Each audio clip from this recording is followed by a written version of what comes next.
He's a person of great integrity, a great concern for the American people. He authored the Violence Against Women Act when he was the chair of the Judiciary Committee.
What up, tubers?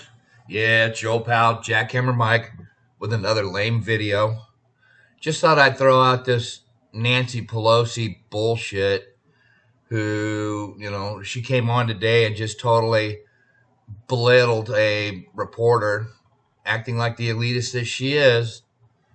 And she's all in for Joe Biden. Creepy Uncle Joe. But I just thought I'd show you this little clip, make a little funny video real quick, just to try to give a smile to you on this gloomy day. Another 2.5 or another 2 weeks of lockdown, and I'll get into that on another video. So stand by, tubers. As far as Biden is concerned, how do Democrats square with the idea that they're essentially they're standing by Biden, but they're using a comparatively different standard with Kavanaugh when you demanded a investigation on Justice Kavanaugh, when a very similar allegation came out on him. Well, let me just say, I respect your question, and I don't need a lecture or a speech. Here's the thing.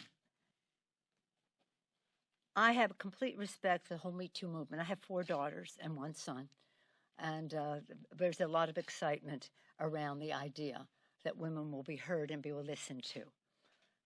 There is also due process, and the fact that Joe Biden is Joe Biden. There's been statements from his campaign, or not his campaign, but his former employees who ran his offices and the rest, that there was never any record of this. There was never any record. And that nobody ever came forward, or nobody ever came forward to say something about it apart from the principal involved. I am so proud. The happiest day for me this week was to support Joe Biden for President of the United States. He's a person of great integrity, a great concern for the American people. He authored the Violence Against Women Act. Vice President Biden, the Me Too movement has forced a cultural reckoning around the issue of sexual violence and harassment against women in America. Are there specific actions that you would take early in your administration to address this problem? Yes, and by the way, it's one of the reasons, the first thing I would do is make sure we pass the Violence Against Women Act reauthorization, which I wrote. The fact I didn't write the reauthorization, I wrote the original act. The first thing I would do is make sure we pass the Violence Against Women Act reauthorization, which I wrote. The fact I didn't write the reauthorization, I wrote the original act. The first thing I would do is make sure we pass the Violence Against Women Act reauthorization, which I wrote. The fact I didn't write the reauthorization, I wrote the original act. The fact is that what happens now is that we, in fact, have to fundamentally change the culture. No man has a right to raise a hand to a woman in anger other than in self-defense, and that's rarely ever occurs. Keep punching at it and punching at it and punching at it. It will be a big no, I really mean it. It's a gigantic issue. When he was the chair of the Judiciary Committee in the 90s, he has been an advocate for funding it all along since then, and I believe that he will be a great president of the United States. He is the personification of hope and optimism. We're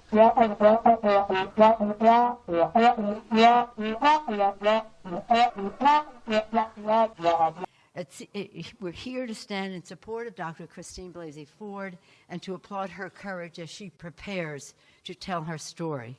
Again, we're joined by distinguished members of Congress whom I have acknowledged. In the interest of time, you know how great they are. They will make their remarks. But what's happening here has lifetime impacts. The crimes themselves, the allegations that have been made are about offenses that have a lifetime impact, and a person whose name is putting forth for a lifetime service on the Supreme Court. It's just not right. So there are two equities to be weighed. One equity is the integrity of the Supreme Court. The other equity to be weighed is the respect that we have for women when they come forward. Neither of those equities is well served by the process the Republican leadership in the Senate has put forth. It is not in the interest of seeking the truth, to promote the integrity, or to respect the privacy, as I mentioned. Instead of asking questions, the Republican leadership fears the truth. Instead of coming, when they're having a hearing, instead of asking an act of cowardice, the Republican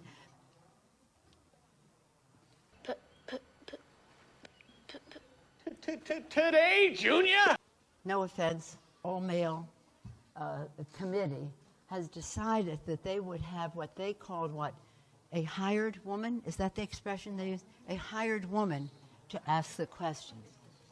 Really? They're so afraid of the truth, and they're so afraid of a woman, Dr. Christine Blasey Ford, for the truth that she will tell. So right now, since we call this press conference, other allegations have come forward. I join leader.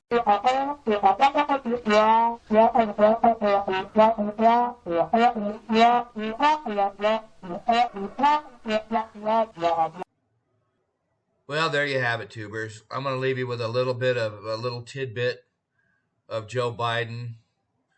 I can't wait for a debate between him and Trump. That's going to be awesome. All right, tubers, I'm out.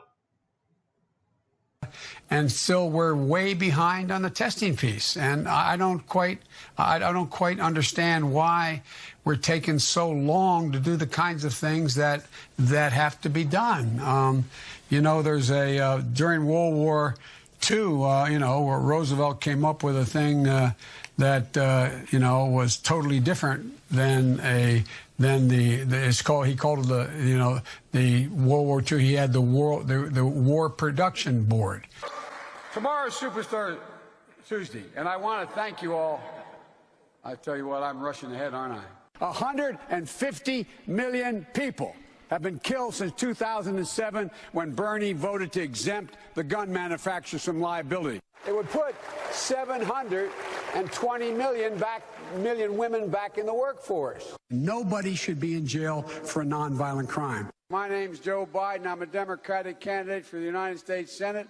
What's not to like about Vermont in terms of the beauty of it? And what a neat town. Play the radio. Make sure make sure you have the record player on at night. Poor kids are just as bright and just as talented as white kids. We choose science over fiction. We choose truth over facts. Think about it. We hold these truths to be self-evident. All men and women created by you know the thing. You cannot go to a 7-Eleven or a Dunkin' Donuts unless you have a slight Indian accent. I'm not joking.